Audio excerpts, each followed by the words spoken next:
welcome everyone to my channel. I'm Reshmi Mukherjee. You will get ISC as well as ICC topics, English topics in my channel. And I hope I will be able to help you as I have been helping you all. We are learning together, and we, a family of 7,000, more than 7,000 children, we are learning together. We will keep doing it. And for the ISC students today, as you have requested, Dover Beach, which is quite an important topic, and there are symbols, there are different types of questions. The meaning is a bit, if I will not say difficult, it is somewhat different from the other topics. So as you have suggested, I will discuss the poem first, and then we will move on to the MCQs and the 4 mark question that will come in semester 2. So I hope you will like the video and you'll follow it till the end. Without any more delay, let's begin. Today's topic is Dover Beach, as I said.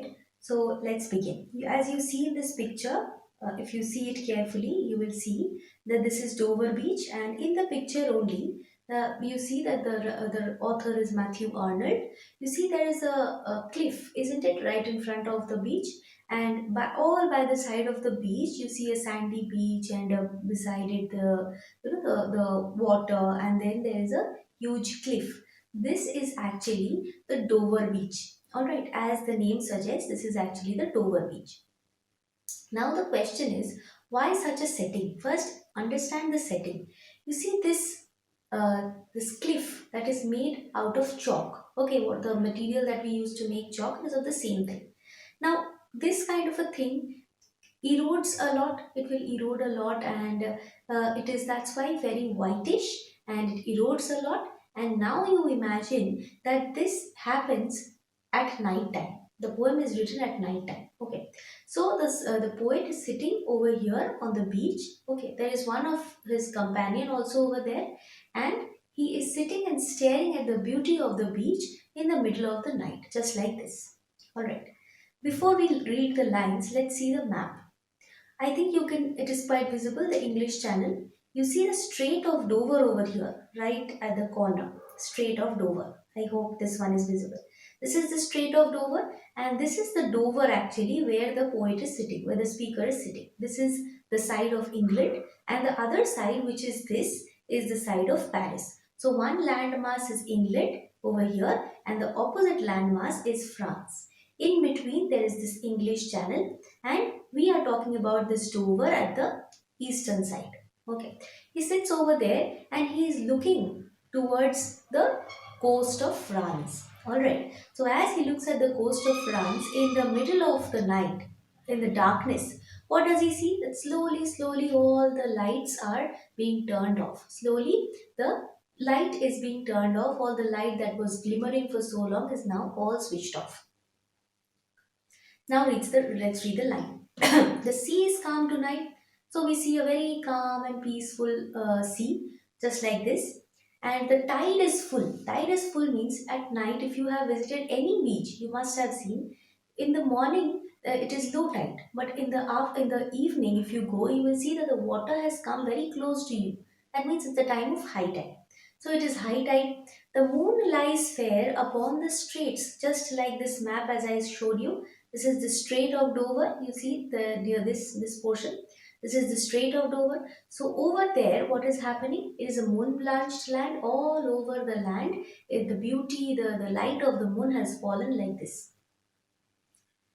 On the French coast, the light gleams and is gone. So just opposite is the French coast. So I look from here, I sit on the beach and look at that side. I see that slowly the lights over there are being turned off.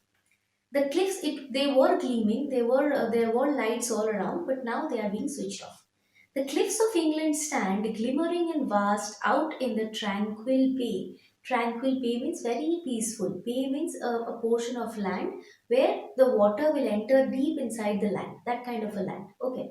So very peacefully, this I am sitting over here, and just beside me I have this cliff as you see over here, and this cliff is also very serene and very whitish, and it is all the more white because of the light of the moon. I hope this part is clear. This is a very beautiful description of a land. Okay. Coming to the next lines. Come to the window, sweet is the night air, only from the long line of spray where the sea meets the moon blanched land.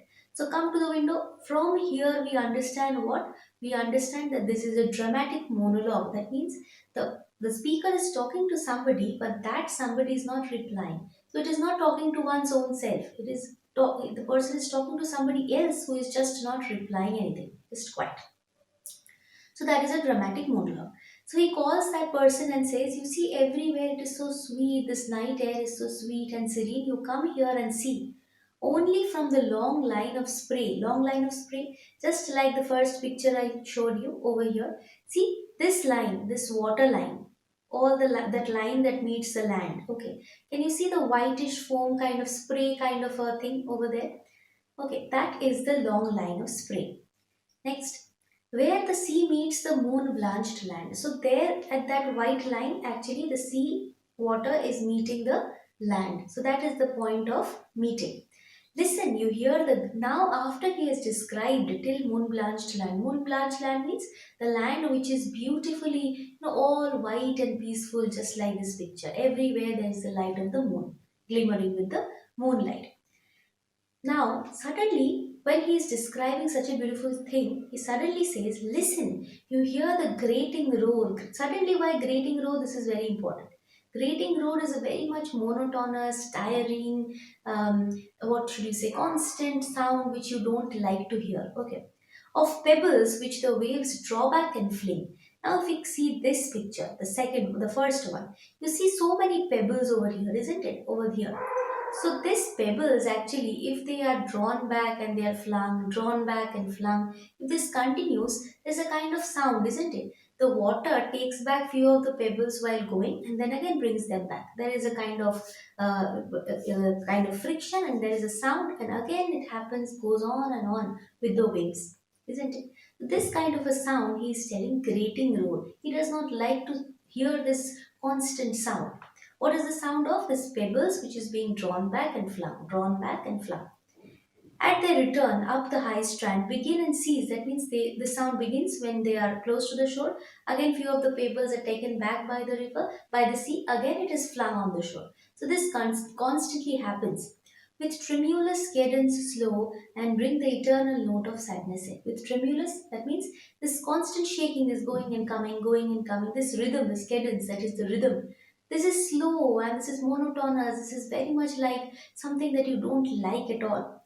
And when I hear this sound, he's sitting on the beach, no? He can hear this sound.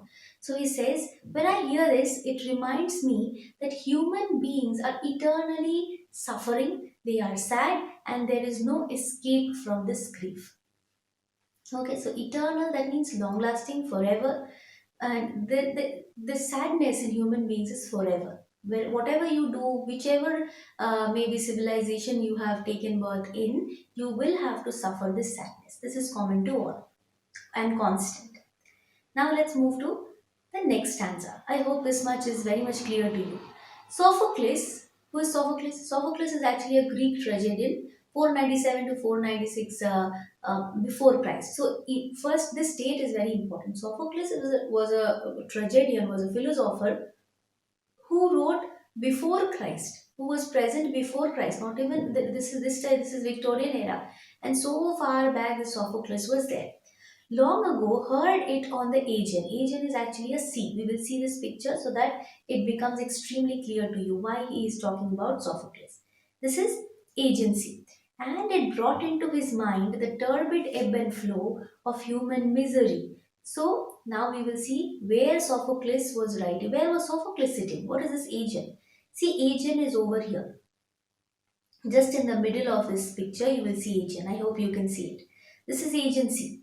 Okay, so imagine this is so far away. If you see the next map, you will see English Channel is over here, right on top. Okay, this is the English Channel. I hope you can see it. This is the English Channel.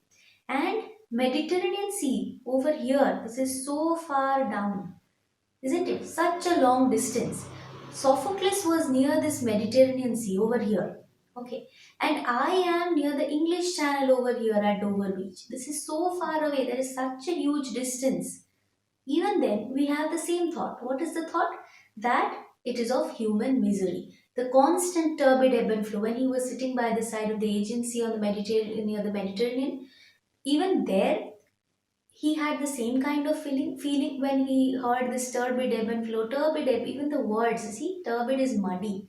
And this constant, this motion, and he constantly saw this coming and going of water, of the sea water. He felt the same thing, that human misery, human sadness is constant. This is never going to go away. And all his tragedies are based on this sadness. Alright, so Sophocles, who find also in the sound a thought. So in this sound, in this constant grating sound coming and going, falling of the pebbles, the friction with the pebbles, this gives us a thought. This brings in an idea that human beings are meant to be sad. There is no escape from this sadness. Hearing it by this distant northern sea. What is it?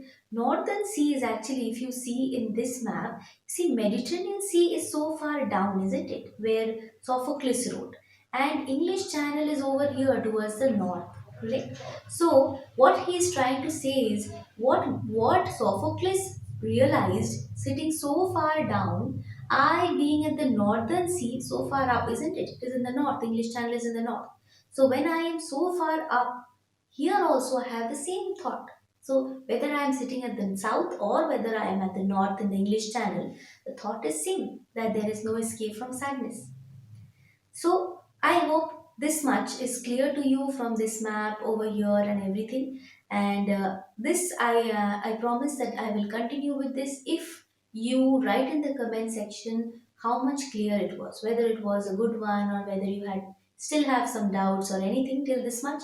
Not after that, just till this much. If you have any doubts, do write to me. And if I get a good response over there, if I think that the use of map, the pictures, this has benefited you, then we will move on to the next part and continue it in the same way. Alright, that's all for today. Hope to meet you in my next video. Thank you so much.